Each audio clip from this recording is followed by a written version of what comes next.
चलिए अब चर्चा को आगे बढ़ाते हैं। राजनीतिक मेहमानों से तारुफ मैंने आपको करवा दिया है, तो अनिला सिंह जी पहले आपके पास ही आ रही हूं।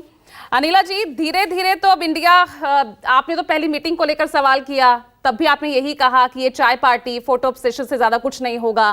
पहली, दूसरी, तीसरी मीटिंग हो गई, कोऑर्डिनेशन कमेटी की बैठक भी हो गई और अब साझा रैली तक पहुंच चुके हैं। और अभी भी सुशील मोदी कह रहे हैं कि भैया ये बैठक भी टाई फिस साबित हुई, लेकिन अब तो भोपाल से साझा रैली की तैयारी शुरू हो चुकी है, जहां सबसे ज्यादा चुनौती आपके लिए है। मेरी सबको राम राम और मेरी ढेर सारी शुभकामनाएं हैं इनके लिए। ये प्रयास अच्छा कर रहे हैं, परंतु ऐसा है कि ये प्रयास वैसा ही है कि भाई जितना ये आगे बढ़ने की कोशिश कर रहे हैं रेत के पहाड़ पर, उतने ही ये पीछे चलते चले जा रहे हैं। दिखा जरूर रहे हैं कि हम तो देखो ये जो पहाड़ है ना उसको पार कर लेंगे, पर पहाड़ वो रेत का है, पार नहीं कर पाएंगे। तो ठीक है, अपना प्रयास कर रहे हैं। ये लोकतांत्रिक व्यवस्था है हमारे राष्ट्र की, कोई कुछ भी कर सकता है, परंतु इतिहास ये बताता है कि इस प्रकार की खिचड़ी सरकारें जो है उनका जो अनुभव देश के लिए रहा है, राष्ट्र के लिए रहा है, बहुत ही दुर्भाग्यपूर्ण रहा है।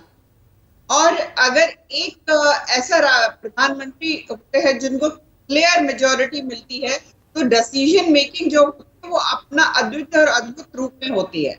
अभी हाल फिलहाल में आपने देखा भी G20 जो समिट हुआ है उसकी अद्भुत जो एक परफॉर्मेंस रही है, पूरी दुनिया में डंका बजा है।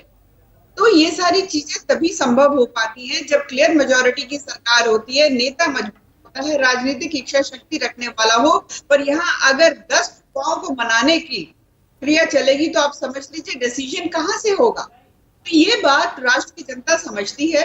हाँ, अगर आप विधानसभा के चुनावों की बात करते हैं तो वहां पर वोटर एक दूसरे पैटर्न पे वोट करते हैं, पर मुझे पूरा भरोसा है इस राष्ट्र की जनता के ऊपर कि जब 2024 में सेंटर के इलेक्शंस होंगे, चुनाव होंगे, तो उनका भरोसा केवल और केवल नरेंद्र मोदी जी में होगा, जो कि एनडीए की सरकार बनाएंगे। ठीक है। जिस प्रकार से काम हो रहा है 10 साल में, उसको और मजबूती से आगे बढ़ाएंगे, क्योंकि तीसरी सबसे मजबूत अर्थव्यवस्था भारत की बनानी ही बनानी है।